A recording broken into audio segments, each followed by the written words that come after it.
Bonjour à toutes et à tous, ici Marine Deck et bienvenue dans un nouvel épisode du Client. Ce podcast est dédié au cœur de nos entreprises, nos clients. Et ma mission, c'est de vous faire découvrir l'envers du décor de la relation client dans des grandes et petites entreprises, mais aussi dans plein de secteurs d'activité très différents.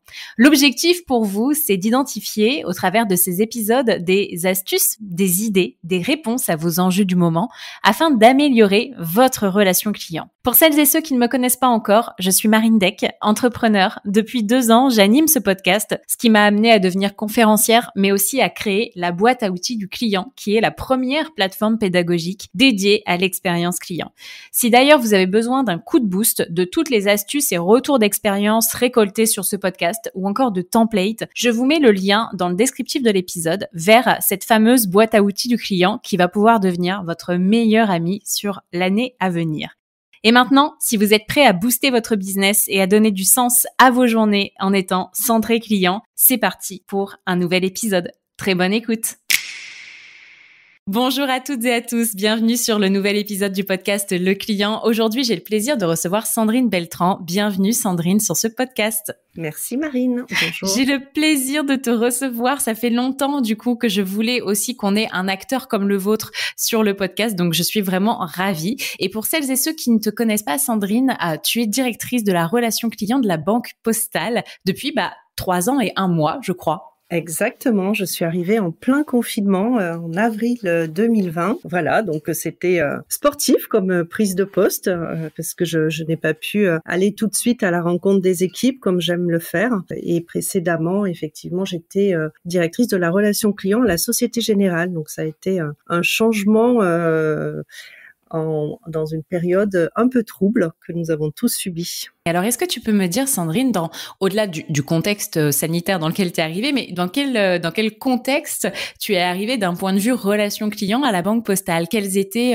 les actions qui avaient déjà été menées et quel est le périmètre d'action qu'on t'avait donné à toi? Alors mon périmètre de responsabilité, au moment où je suis arrivée, nous avions un périmètre assez large, puisque la relation à distance à la Banque Postale, c'est 17 sites, 2500 personnes, avec une organisation autour de 3 dispositifs, des services relations clients assez classiques, une plateforme de crédit immobilier qui permet de faire un projet immobilier 100% à distance, et puis la Banque Postale chez soi qui permet d'offrir à nos clients patrimoniaux un conseiller dédié à distance. Donc ça, c'était le périmètre d'origine. L'ambition de la banque est de rejoindre le podium de la relation client dans le secteur bancaire. Et donc, ma mission en arrivant a été en fait de faire un petit peu un diagnostic sur quels étaient nos axes d'amélioration et finalement qu'est-ce qui nous séparait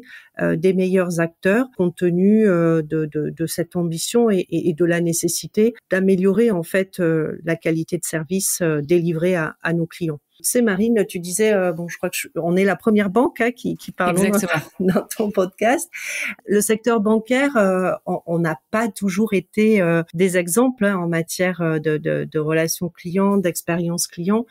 On a souvent considéré que nos clients étaient des clients captifs. C'était très compliqué de changer de banque. Et puis, petit à petit, nos clients nous ont amenés à progresser parce que ils attendent en fait, et c'est normal, le même niveau de qualité de service qu'ils peuvent avoir dans le e-commerce, avec un voyagiste, etc. Et ça nous a amené, banque, à faire beaucoup d'efforts, nous banquiers, à faire beaucoup d'efforts pour rattraper ce retard que l'on avait. Et ça fait partie du constat du coup que tu as observé quand tu es arrivée à la Banque Postale il y a 3 ans? Oui, et donc à la Banque Postale, nous avions effectivement pas mal de progrès à réaliser. Moi, je considère en fait qu'il y a 3 niveaux de maturité dans les call centers. Le premier, c'est l'accessibilité. Si on décroche pas, évidemment, on va gérer de l'insatisfaction, ou si le client doit rappeler, attendre de longues minutes. Donc ça, c'est le premier niveau de maturité. Le deuxième niveau, c'est la capacité en fait de personnaliser notre prise en charge, que ce soit en termes de profil client, en termes de périmètre, tout ça pour résoudre en fait au premier contact la demande du client. Et puis le troisième niveau de maturité, c'est pour moi la partie gestion des émotions. Et donc nous, avec beaucoup d'humilité, nous avions sur cette première base, en fait, sur l'accessibilité, des progrès notables à réaliser.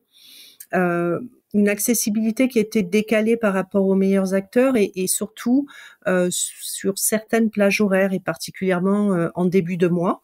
Tu sais, la Banque Postale, nous avons une mission de service public, d'accessibilité bancaire, qui permet à tout un chacun, quelle que soit sa situation, d'avoir un compte. Et donc, au moment du versement des prestations sociales, nous recevons en fait 30% d'appels supplémentaires liés notamment de la part de nos clients les plus fragiles, qui nous appellent pour connaître le solde de leur compte, l'arrivée d'un virement CAF ou Pôle emploi. Bien et donc, sûr. structurellement, si tu veux, nous n'arrivions pas à faire face à ces pics d'appels.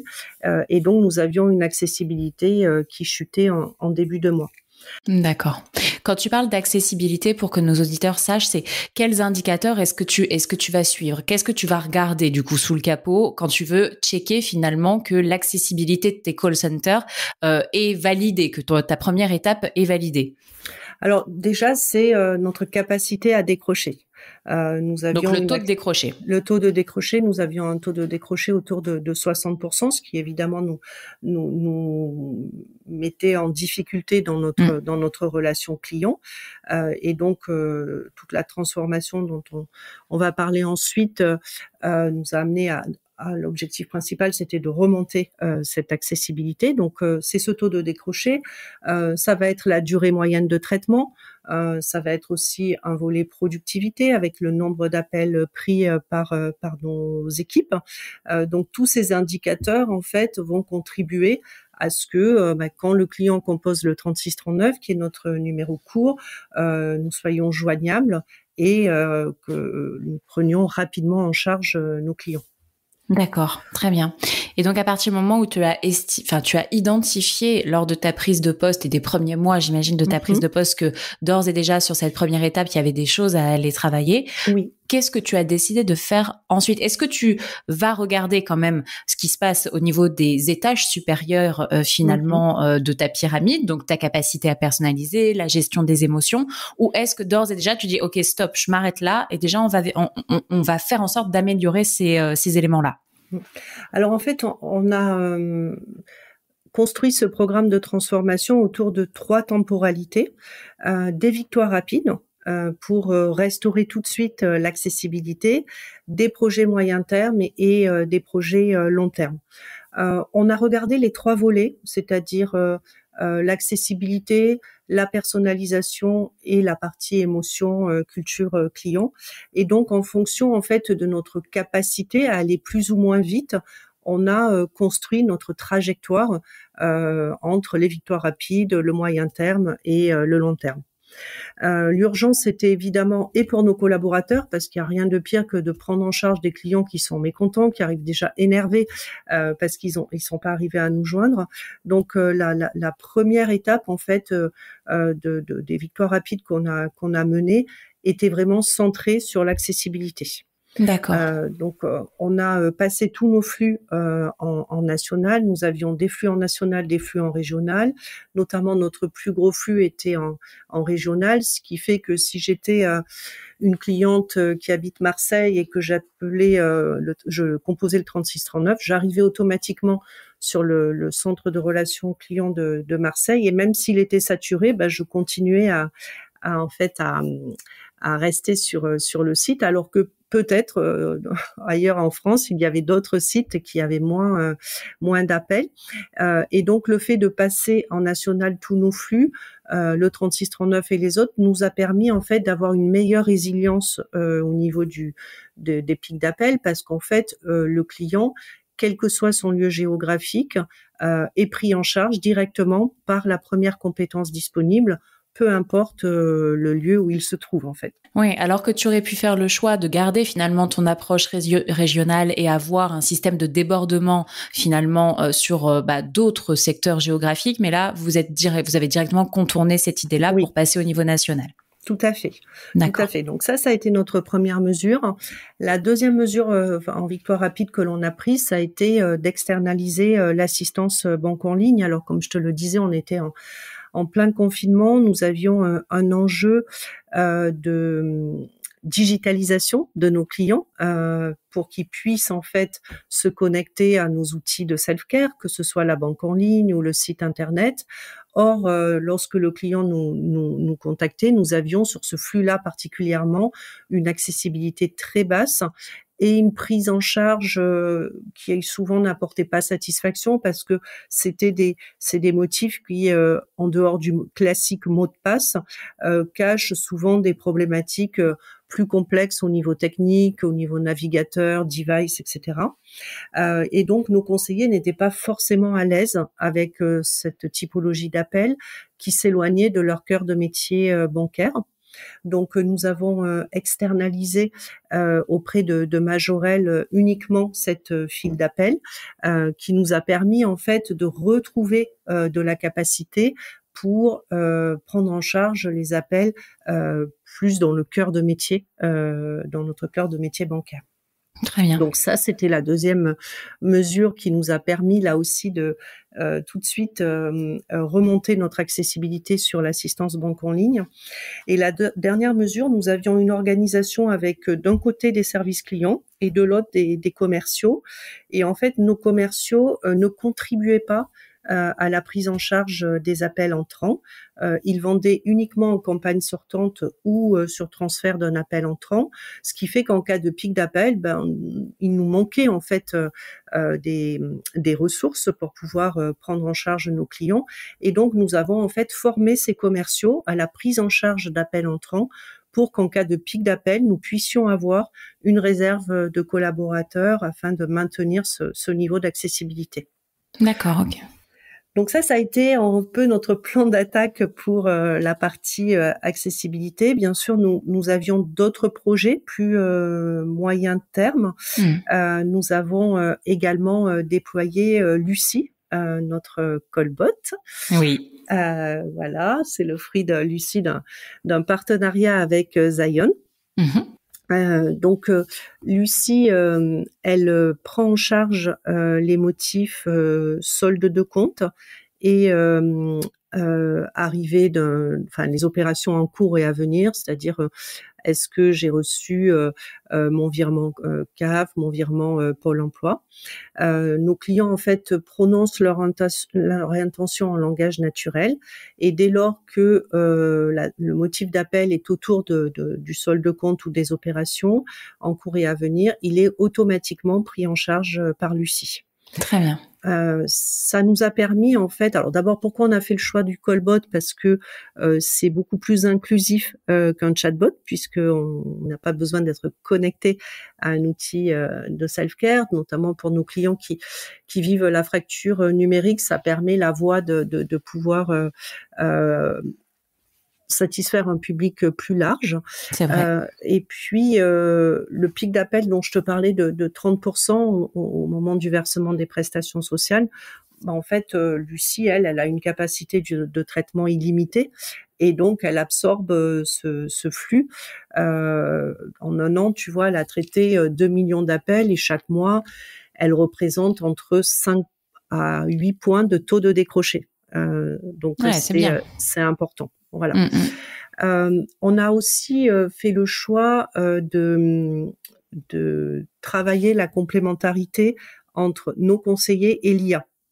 Okay. En tant que banque citoyenne, c'était important pour nous de mettre l'humain et nos conseillers en valorisation. Et finalement, Lucie, elle prend des appels qui sont plutôt à faible enjeu. Lors du versement des prestations sociales, nous avions des conseillers qui toute la journée renseignaient sur le solde de compte. Là, en fait, c'est pris en charge par Lucie et nos équipes peuvent prendre des appels à plus fort enjeu qu'il soit relationnel, commercial ou émotionnel d'ailleurs, pour nos Très clients bien. qui ont plus de stress ou de difficultés. Et Lucie peut rebasculer de toute façon aussi vers un conseiller réel. Exactement. Donc si pour pas enfermer le client dans la boucle qu'on a tous connue avec je répète et le callbot me comprend pas et je répète, il me répond toujours pas. Donc en fait, si au bout de 2 répétitions, Lucie n'a pas compris l'intention du client, automatiquement elle transfère l'appel à un de nos conseillers qui le récupère avec le contexte et qui sait que le client a eu un premier échange avec Lucie. Et à tout moment, en fait, Lucie peut également, le client, pardon, peut également demander à être pris en charge par un conseiller. Lucie comprend ce que lui demande le client et aussi transfère dans ce cas-là l'appel. Très bien. Écoute, très intéressant. Donc ça, c'est vraiment pour résoudre effectivement ce problème d'accessibilité que vous aviez. Est-ce qu'il y a d'autres actions que vous avez mis en place sur l'accessibilité ? Oui, on avait aussi un sujet au niveau de la prévision des flux et de la planification. D'accord. On a investi très tôt dans notre trajectoire sur un outil de workforce management pour nous permettre en fait d'améliorer toute la chaîne d'hypervision, c'est-à-dire je prévois mes flux, je planifie mes ressources et ce qui me permet ensuite d'optimiser mon pilotage. C'est un projet qui était plutôt sur du moyen long terme, puisque tu vois, on vient de terminer tout juste le déploiement de l'outil sur l'ensemble de nos sites. Donc ça, c'est aussi une forte attente de notre part parce que ça va nous permettre d'être meilleurs en amont, c'est-à-dire avant de recevoir les flux, pour avoir les bonnes ressources sur les bonnes compétences, etc. Ça, c'était un projet important dans notre trajectoire. Et puis, nous avons aussi créé en centrale une vigie qui permet, puisque tous nos flux sont en national, avant le pilotage, il était régional. Donc là, notre vigie en centrale permet un peu, sur le mode d'une tour de contrôle, si tu veux, de s'assurer tout au long de la journée que nous avons la bonne adéquation entre les ressources et les flux que l'on reçoit. D'accord, ok. Et donc du coup, cet outil, il vous fait, parce que tu aurais pu prendre tes flux d'appels des 3 dernières années, plus un pourcentage de croissance du chiffre d'affaires ou tu vois, ou du nombre de nouveaux clients pour finalement avoir en corrélation le nombre de conseillers qu'il te fallait. À quel point c'est compliqué ce genre de projet et quels autres paramètres est-ce qu'il faut prendre en compte quand on déploie cet outil ? Alors en fait, la difficulté, c'est souvent un sujet d'intégration. Au sein de notre écosystème, puisque nous sommes reliés à notre plateforme de contact center pour avoir les volumes de flux. Nous avons une interface avec le SIRH pour connaître les absences des collaborateurs. Donc tu veux, c'est tout cet aspect technique qui est un peu long. Il y a tout le volet paramétrage aussi qui nous a pris du temps. Parce que nous avons à la Banque Postale un modèle social en termes de temps de travail qui est un peu atypique par rapport aux autres call centers. Donc, nous avons dû faire rentrer ces spécificités dans l'outil, ce qui nous a pris plus de temps peut-être que ce que peuvent faire d'autres marques plus standards en matière de relations clients. D'accord, ok, très bien, je comprends mieux, effectivement. Et ensuite, finalement, si j'avance dans tout ton projet de transformation, par exemple sur la deuxième étape, donc la capacité à personnaliser. Déjà, de prime abord, comment est-ce que tu as identifié et quels sont les indicateurs que tu es allé chercher pour savoir si est-ce qu'on est bon ou pas dans notre capacité à personnaliser la relation client ? Oui. Alors en fait, la personnalisation, elle passe déjà pour moi par notre capacité à répondre au premier contact à la demande du client. C'est-à-dire avoir le bon périmètre d'intervention et la posture relationnelle adaptée qui va faire que le client se sent pris en charge et obtient une réponse à sa question. En fait, nous avions une organisation un peu classique avec un service client qui recevait l'ensemble des flux, ce qui explique aussi les difficultés que nous pouvions avoir parfois sur l'accessibilité. Et ce service client, en fait, routait les flux, soit au middle pour le crédit, les successions, soit à nos commerciaux.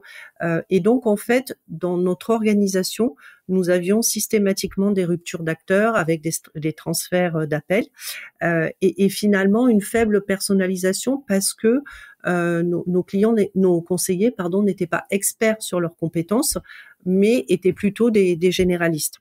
Et donc, la conséquence de tout ça, c'est que notre taux de résolution au premier contact, c'est-à-dire la capacité à répondre aux attentes du client en raccrochant, était faible parce que systématiquement, nous avions des transferts. D'accord. Donc, en fait, on a déployé pour répondre à cet enjeu une nouvelle organisation. Déjà, nous avons mutualisé nos services clients et nos commerciaux au sein de l'équipe unique, ce qui nous a permis également d'avoir beaucoup plus de solidarité en termes de gestion des pics d'appel, notamment. Tout le monde se mobilise sur l'entrant lorsque les clients nous sollicitent de façon importante.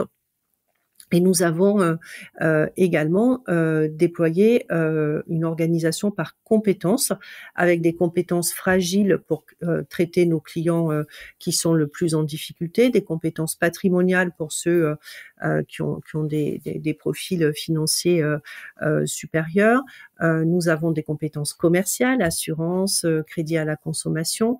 Nous avons également des compétences fidélisation, parce que c'est important d'aller conquérir de nouveaux clients, mais c'est important aussi de savoir garder ceux qui sont en portefeuille. Et donc, nos compétences fidélisation font en fait ces actions d'anti-churn avec des campagnes sortantes pour prendre contact avec nos clients.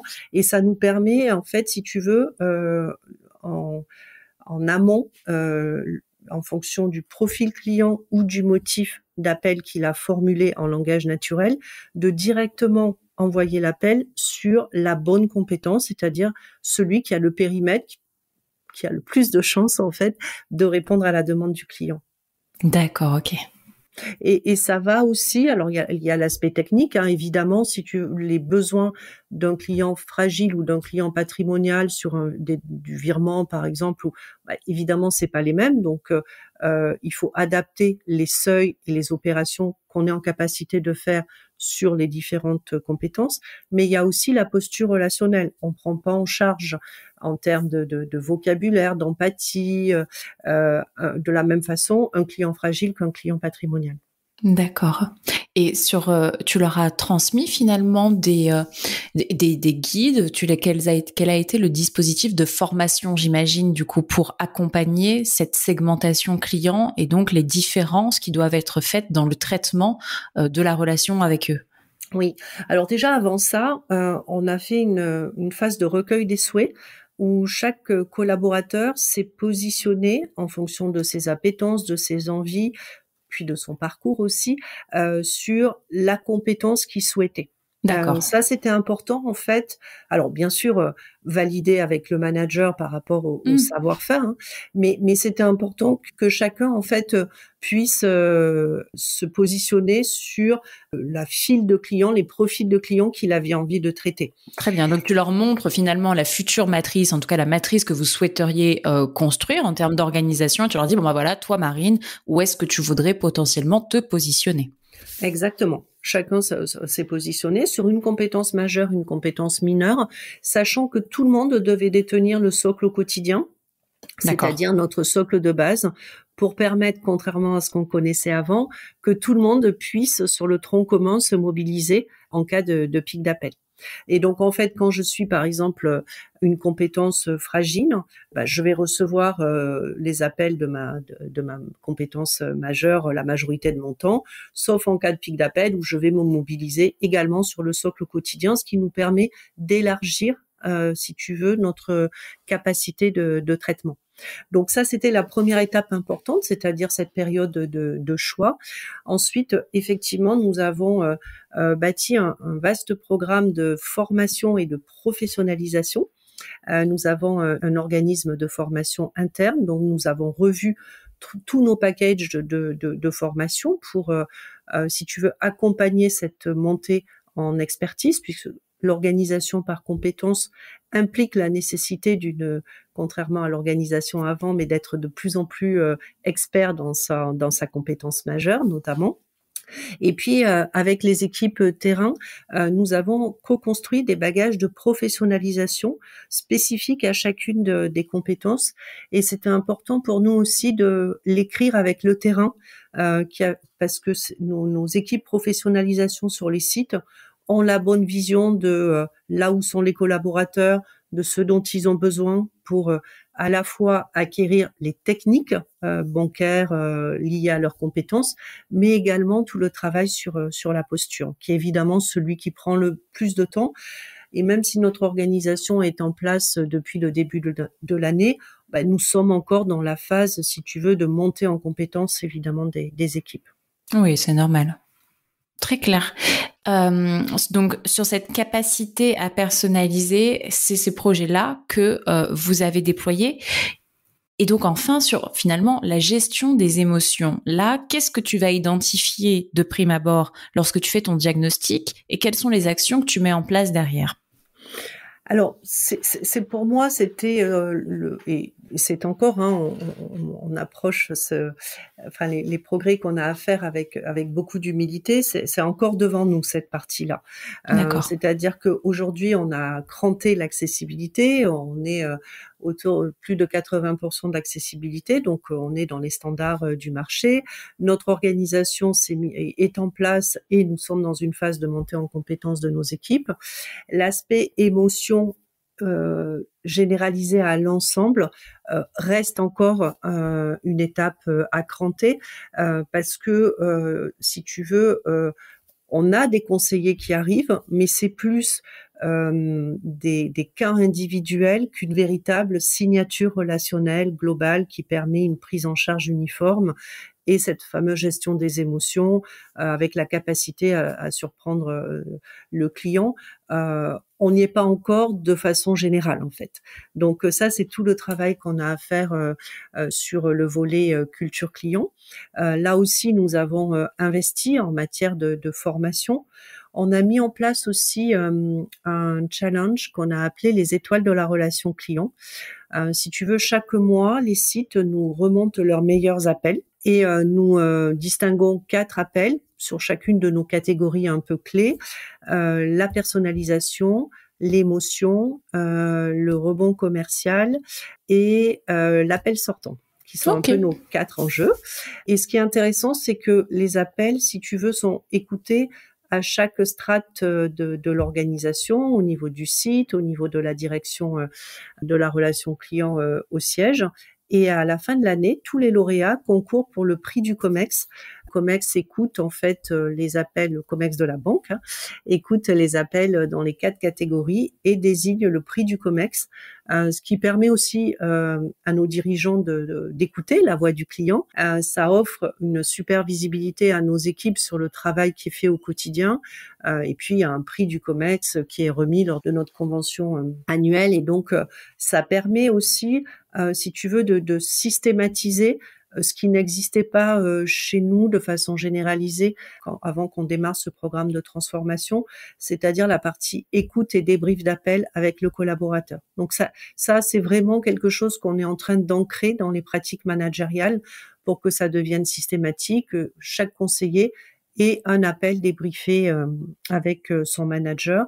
On a mis en place une grille d'appel qui permet d'avoir les séquences un peu clés et puis la signature relationnelle qu'on est en train de poser. Tu vois, moi, je dis souvent la culture client, c'est comme une plante, c'est pas parce que tu tires dessus qu'elle va grandir plus vite. Et là, ça prend du temps et on est encore dans cette phase de formation et de montée en compétences de nos équipes. Très bien. Et qu'est-ce qui pour toi marquerait le succès de ce projet de transformation finalement? Si on doit se projeter à j'ai atteint tous mes objectifs et j'ai rempli mon job, quoi, concrètement. Alors, c'est un job à 5 ans, puisque ce programme de transformation... il te reste 2 ans quand même, donc tu as bien avancé sur 3 ans, là. Donc, on a pas mal avancé, on est assez fiers de nous. Déjà, on a des indicateurs qui sont ouverts, on a je te le disais, une accessibilité où on a gagné 17 points. On a divisé le temps d'attente client par 2. On a gagné 10 points de NPS en un an, donc c'est bien. C'est déjà des signaux importants. Nous commençons à avoir de bons indicateurs aussi sur la partie vente, puisque nous vendons à la fois en sortant, mais aussi en rebond d'un appel entrant. Donc on a nos indicateurs qui sont au vert à ce stade du programme de transformation. Après, l'ambition de la Banque Postale à 5 ans et de rejoindre le podium de la relation bancaire, de la relation client dans le secteur bancaire. Et donc, si on réussit, dans 5 ans, la Banque Postale sera sur le podium. D'accord, c'est pour toi, c'est l'objectif. Et j'ai beaucoup d'entreprises, tu sais, qui symbolisent finalement leur objectif de transformation par le fait d'obtenir un prix. Je trouve ça intéressant comme démarche, alors que bon, on peut se remettre des awards de nous-mêmes et toi et définir les indicateurs les indicateurs à atteindre pour se remettre l'award et pas forcément attendre qu'il y ait un organisme extérieur qui nous remette un award. Tu as raison. Mais en même temps, le côté benchmark de là où on en est par rapport à nos concurrents est aussi intéressant parce que nous sommes dans un marché, le marché bancaire extrêmement concurrentiel entre les banques en ligne, les néobanques, les acteurs traditionnels. Comme je te le disais en début d'échange, le niveau d'exigence de nos clients a augmenté. Toutes les marques ont progressé dans leur prise en charge de clients et donc se regarder par rapport aux concurrents et là où on en est, c'est aussi important parce que les clients aujourd'hui n'hésitent pas à quitter leur banque pour aller obtenir une meilleure qualité de service client en fait. Je comprends parfaitement, mais aussi, tu sais, ce projet finalement d'avoir un award, ça permet, selon les retours que j'ai, d'engager aussi tous les collaborateurs autour de ce projet de changement, parce que du coup, c'est quelque chose qui est extrêmement tangible et qui a une répercussion très concrète sur toute l'entreprise. Exactement. C'est une fierté pour les équipes qui souvent travaillent dans l'ombre. On met, je trouve, peu en valeur, enfin en tout cas pas suffisamment me semble-t-il, le rôle des conseillers sur les call centers. Et un prix, c'est aussi la reconnaissance de ceux qui font tous les jours. Et je trouve que dans les podiums, l'intérêt c'est ce que l'on fait avant.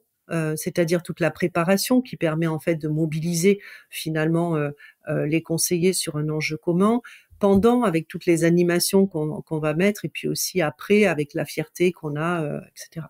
Et c'est vrai que ces podiums en matière de relations clients permettent aussi de se dire je fais partie des meilleurs acteurs de la relation client et donc en termes de visibilité vis-à-vis des clients, j'ai atteint finalement des standards et ça reste quand même une référence. Et c'est vrai que dans ce projet de transformation, donc on a parlé de tout ce qui a été mené, tout ce qui est aussi en cours, mais j'ai l'impression que finalement, est-ce qu'on a abordé le sujet un peu des instances de gouvernance, tu vois, parce que alors là, c'est un peu comme si Sandrine, on t'avait laissé la porte ouverte et puis alors vas-y, fais tout ce que tu as à faire et que on t'avait dit go go go pour tout. Mais comment est-ce que tu embarques toute l'entreprise dans ce projet de transformation? Est-ce que tu as quelques tips à nous partager et notamment, comment est-ce que tu embarques forcément pas que les téléconseillers, mais aussi les autres directions de l'entreprise? Parce qu'on parle beaucoup des téléconseillers, mais il y a aussi tous les autres à aller convaincre autour de nous. Oui, tu as raison. En fait, le gros avantage dans ce programme de transformation, c'est que la volonté venait d'en haut. C'est-à-dire que dans le plan stratégique, la Banque Postale veut devenir la banque préférée des Français. Et donc, l'impulsion finalement de ce changement, de cette transformation, cette prise de conscience autour de la nécessité d'augmenter la qualité de service, ça a été énormément facilité par moi parce que c'était une impulsion direction générale, enfin le directeur de la Banque Postale, et donc je n'avais pas à convaincre. Ils étaient déjà acquis à la cause, ce qui permet effectivement par rapport aux investissements, etc., à aller chercher, de faciliter tout ce travail qu'on peut avoir où parfois, quand on est directeur de la relation client, on ressent la nécessité d'investir pour encore mieux servir les clients, mais on n'a pas forcément les feux verts plus haut.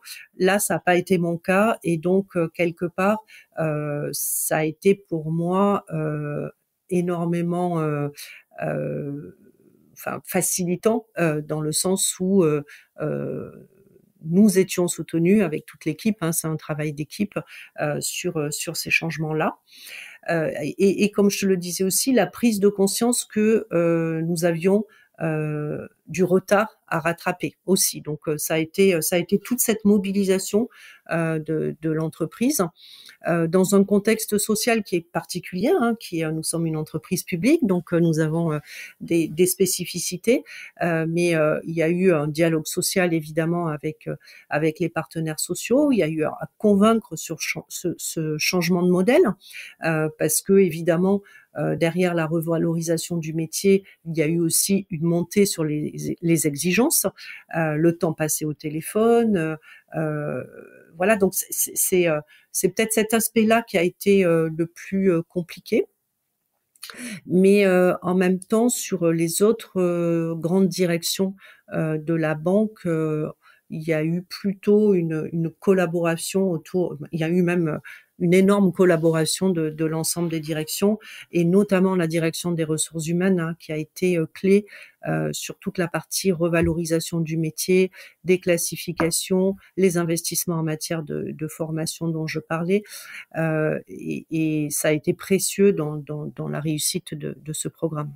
Très bien. Et est-ce que donc finalement une fois que toutes les directions et que la direction est valide ce projet de transformation, est-ce que tu as quelques tips à partager sur comment est-ce que tu les animes finalement? Est-ce que tu suis le process habituel de reporting des projets ou est-ce que tu les as embarqués de façon différente dans cette transformation? Tu as parlé du challenge, donc notamment tu vois ça fait partie des actions de transformation, donc de faire remonter aussi ce système d'écoute. Est-ce qu'il y a d'autres choses comme ça que tu as fait qui ont, selon toi, bien fonctionné? Oui, alors on a, une fois que le dialogue social a été terminé, j'ai pris la décision d'aller à la rencontre de tous les collaborateurs. Donc, c'est 17 sites, 2500 personnes. Hein, donc, c'est des grandes équipes. Et donc, en fait, je suis allée sur chaque site expliquer ce programme, redonner le sens, pourquoi on le fait, qu'est-ce qu'on attend, qu'est-ce qui a été bien fait par le passé, qu'est-ce qu'on doit faire différemment, qu'est-ce qu'attendent de nous nos clients, et donc par petits groupes de entre 15 et 30 personnes, j'ai rencontré finalement l'ensemble des collaborateurs présents. Alors des fois, je faisais 3-4 fois la même présentation dans la journée. Ah bah oui, j'imagine du coup. J'étais en train de faire la multiplication dans ma tête. Voilà, donc c'était assez sportif cette période-là. J'ai fait un peu le tour de France, mais en même temps, c'était extrêmement bénéfique parce que ce projet, c'était pas juste quelque chose qui arrivait de la direction, c'était un projet qui était porté et expliqué au plus proche du terrain.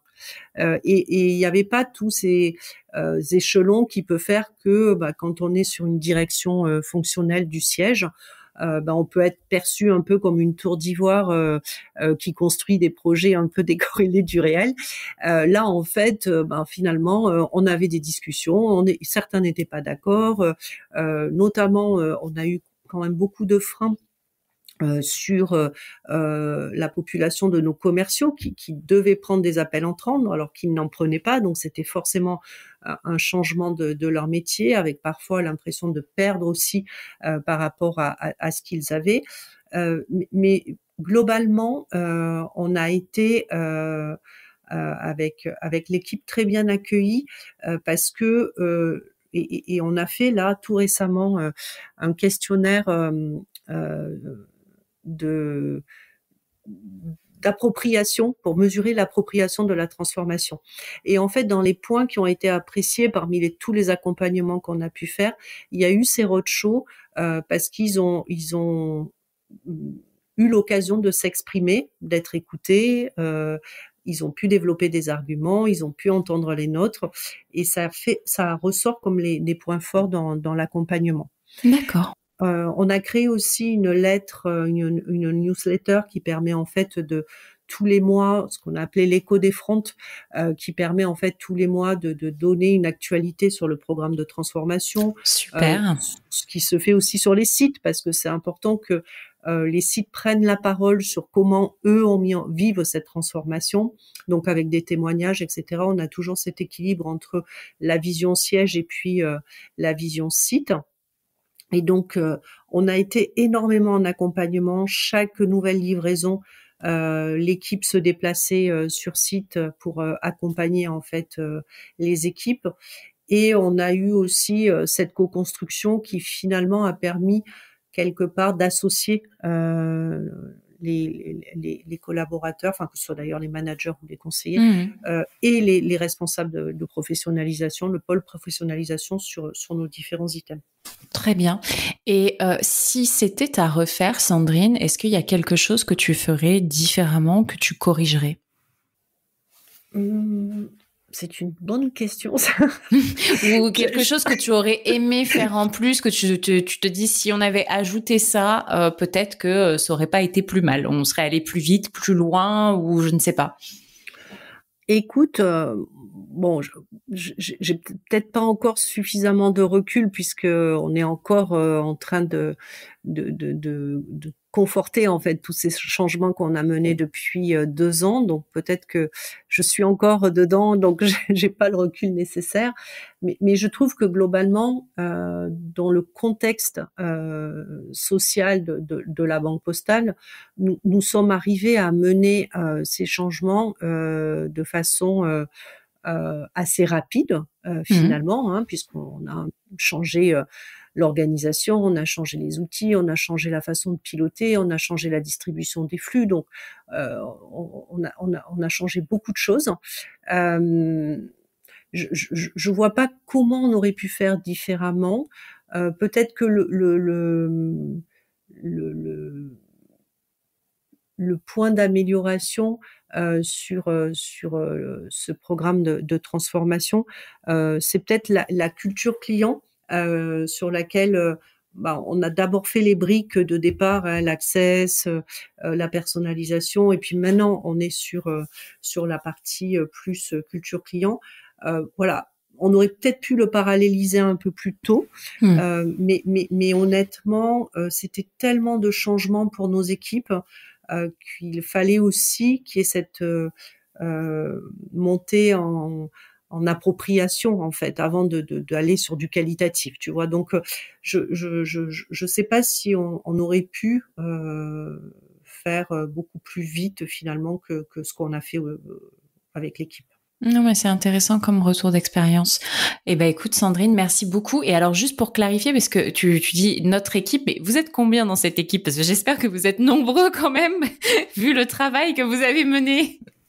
Oui, donc l'équipe siège, on est une quarantaine de personnes. Voilà, sur la partie projet, transformation, une quinzaine.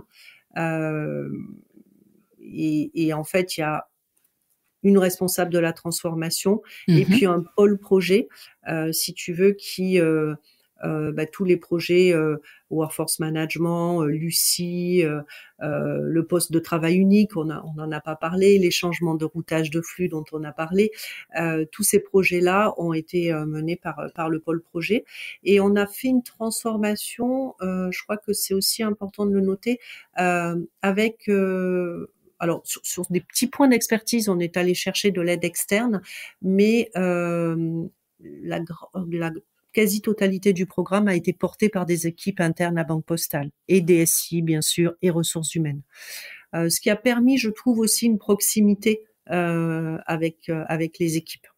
D'accord, très bien. Et effectivement, du coup, ce qui a aussi ce qui découle de l'engagement qui a été pris de par l'entreprise au départ, au lancement Bien du sûr, projet. bien Donc, ça veut sûr. dire que chacun avait prévu dans sa roadmap de la bande passante pour toi, ma chère Sandrine. Exactement, exactement. Et je remercie d'ailleurs au passage toutes les directions qui ont contribué à la réussite de ce programme de transformation, notamment la direction, la DSI, toute l'informatique qui a eu évidemment une aide précieuse sur tous ces projets qu'on a menés.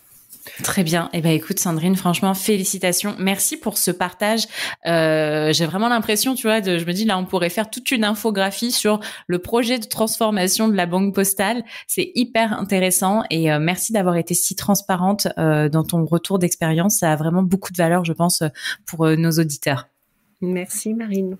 Et alors, pour terminer cet épisode toutes les deux, si tu es d'accord, j'aimerais te poser les 3 fameuses questions. Oui. La première question, c'est quelle est ta meilleure expérience client, Sandrine? Alors, puisqu'on parlait tout à l'heure de confinement, je vais rester à cette époque-là. Donc, ma fille et mon père sont nés tous les deux le 3 mai. Et donc, la tradition familiale, c'est qu'ils soufflent ensemble leurs bougies. Sauf qu'évidemment, le 3 mai, mon père vit en Provence, dans un petit village. Ben, c'était mission impossible, le 3 mai 2020. Et donc, je voulais absolument qu'il ait un petit cadeau, mais toutes les livraisons étaient à l'arrêt. Donc, j'ai fini par trouver un transporteur qui accepte. Et puis, la date approchait, je voyais toujours la commande en statut bloqué, évidemment. Donc, j'appelle le service client que j'arrive à avoir et qui m'explique que la période fait que. Et donc, je parle de la situation en disant, mais déjà que mon père va être tout seul pour son anniversaire alors que d'habitude, il est avec sa petite fille, est-ce que vous pouvez pas faire quelque chose, etc. Et là, le service client me dit, bah écoutez, je vous promets que votre papa recevra son cadeau. Et effectivement, il a reçu son cadeau et en même temps avec un petit mot que le conseiller en service client m'avait proposé d'écrire, de rajouter, et des cadeaux supplémentaires qu'ils avaient mis dans le colis. Et ça, j'ai trouvé ça génial parce que c'est vraiment l'effet waouh qu'on va tout chercher, qu'on essaie tous d'aller chercher, parce que j'ai été surprise au-delà de ce à quoi je m'attendais au moment où j'ai composé le numéro du service client. Et oui, donc là, on est dans l'étage numéro 2 et l'étage numéro 3, finalement. Oui, capacité exactement. à personnaliser et gestion des émotions, check. Là, il y avait la totale. Là. Il y avait la totale. Très bien. Et à l'inverse, Sandrine, quelle est ta pire expérience client? Alors, la pire expérience client, alors j'en ai eu plusieurs, mais une qui me revient, c'est j'ai déménagé et donc j'ai changé j'ai dû évidemment changer ma box, etc. Et mon opérateur historique, ça faisait 10 ans que j'étais avec lui, n'est pas arrivé à me raccorder. Pourtant, je suis en zone urbaine, mais je sais pas. Mais où habites-tu? À Saint-Germain-en-Laye, c'est pas non plus l'endroit le plus isolé. Et donc voilà, là tu vis la galère et j'appelle un service qui me renvoie à la technique, qui me renvoie, enfin, etc. Le cauchemar. 3 techniciens qui viennent, qui arrivent pas. Bref, et donc un peu à contre-cœur, je décide de résilier mon abonnement et l'opérateur me réclame en fait un matériel que je n'aurais pas rendu il y a 6 ans. Évidemment, matériel que je n'avais plus, sachant qu'il me l'avait jamais demandé. Et donc là, on est parti de l'aide de menace à un montant de 450 € pour le fameux matériel. Et je trouve que ça, c'est une erreur en matière de relations clients parce que on essaie de fidéliser nos clients, on essaie de les surprendre, etc. Mais aussi, parfois, quand ça devient irrémédiable, il faut aussi savoir proprement se séparer de ses clients parce que ça permet de pas avoir un buzz négatif autour de la marque et puis ça n'obère pas un potentiel retour.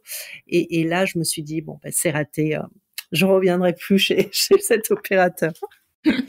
Effectivement, je comprends parfaitement. Qu'est-ce qui m'avait fait? Moi, j'avais voulu retourner mes éléments, mais tu sais, ils avaient pris en charge, ils avaient scanné le colis au Oui, dépôt, et ils oui, avaient mis plus de 90 jours à l'acheminer. Et donc, en fait, on me disait, si vous n'avez pas renvoyé sous 90 jours, on vous débite, je crois que c'était 750 € le oui, oui, colis oui. total. Et sauf qu'en fait, les gars, vous l'avez scanné, mais il n'a toujours pas été transporté. Et donc, je Ouais. recevais les lettres les lettres qui me disaient, dans 2 jours, vous allez être débité, vous allez être débité. Mais punaise, mais j'ai déposé votre colis. Mais oui, bon, ça doit être ça doit être un irritant au Ah global oui, je et pense. Je vraiment le pense. point de douleur, c'est au-delà de la résiliation, c'est le moment où tu dois restituer ton matériel, tu sais toujours pas à quelle sauce tu vas être mangé. Exactement, exactement. Et alors Sandrine, pour terminer, qui est-ce que tu aimerais entendre sur ce podcast nous parler de relations clients? Alors ça peut être une personnalité, une entreprise ou un secteur d'activité qu'on n'aurait pas encore représenté comme le tien aujourd'hui, du coup, qui va être le tout premier dans le secteur bancaire. Alors, est-ce qu'il y a eu l'assurance de représenter? Non, je ne crois pas. Eh ben, moi, je te proposerai d'interviewer Dominique Russo de la Massif, qui, je pense, a fait aussi une magnifique transformation à la Massif, où ils ont ces dernières années trusté tous les podiums. On parlait des podiums, et donc je pense que le témoignage pourrait être intéressant de la part de Dominique. Très bien, et ben c'est noté et je corrige en plus ce que je viens de dire puisque nous avons eu la Maïf. Et D'accord. il y a, alors c'était, je crois, si vous voulez aller l'écouter, ça doit être l'épisode 54, quelque chose comme ça. D'accord. Et Ok. c'est un épisode très intéressant, mais effectivement, je pense que en fait, le secteur bancaire, assurantiel, vous êtes quand même très en avance sur certains sujets, probablement parce que vous avez été confronté à certaines problématiques plus tôt que d'autres secteurs d'activité. Je sais pas comment expliquer. Et notamment, tout à l'heure, tu parlais de la vente, du rebond commercial, etc. Vous êtes parmi les premiers secteurs finalement à vous être lancé sur ces dispositifs-là. Oui. Et on voit bien qu'aujourd'hui, il y a plein d'autres secteurs qui essaient de le faire, qui disent mais comment est-ce qu'on peut faire ça? Donc Alors, effectivement. tu as raison sur cet aspect-là. On est peut-être plus en avance sur le volet culture client. Je pense qu'on fait pas partie des secteurs. Enfin, dans les enquêtes, tu vois, on fait rarement partie des meilleurs, quoi, sur ces. Parce que, comme je te le disais en début, c'est vrai que on a plutôt eu tendance à considérer que nos clients restaient avec nous, ce qui est plus du tout le cas aujourd'hui. Ça, c'est vrai. Eh bien, écoute, merci beaucoup Sandrine pour ce partage, pour ce temps passé avec nous. Je te souhaite plein de bonnes choses pour la suite. Si jamais, j'espère, si vous voulez contacter Sandrine, peut-être que vous pouvez le faire sur LinkedIn si vous avez envie déjà de la féliciter pour le travail qu'elle a mené, elle et ses équipes, mais aussi pour lui poser des questions complémentaires. Qu'est-ce que s'en pense Sandrine? On leur dit LinkedIn? Avec plaisir, avec grand plaisir. J'adore échanger autour de la relation client. J'espère que vous avez compris que ça me passionne, cet univers. Je n'en doute pas. Merci à toi, Sandrine, en tout cas. À très bientôt. Merci, Marine. Au revoir. Et voilà les amis, merci d'avoir écouté l'épisode. Si il vous a plu et que vous avez quelques secondes, je vous propose de partager ce que vous avez retenu de l'épisode sur vos réseaux sociaux, mais vous avez aussi la possibilité de nous noter 5 étoiles sur Apple Podcast. Le fait de mettre ces 5 étoiles et un commentaire, ça va booster l'algorithme. Et pour finir, je vous rappelle que si la boîte à outils du client existe, c'est parce que c'est le produit dérivé du podcast et c'est ce qui nous sert à financer la création du podcast, puisque vous l'avez probablement vu, le podcast n'est plus sponsorisé. Donc c'est la source de financement principale et c'est aussi bien évidemment un formidable outil à utiliser au quotidien. Je vous souhaite une très belle journée et je vous dis à très vite pour un nouvel épisode.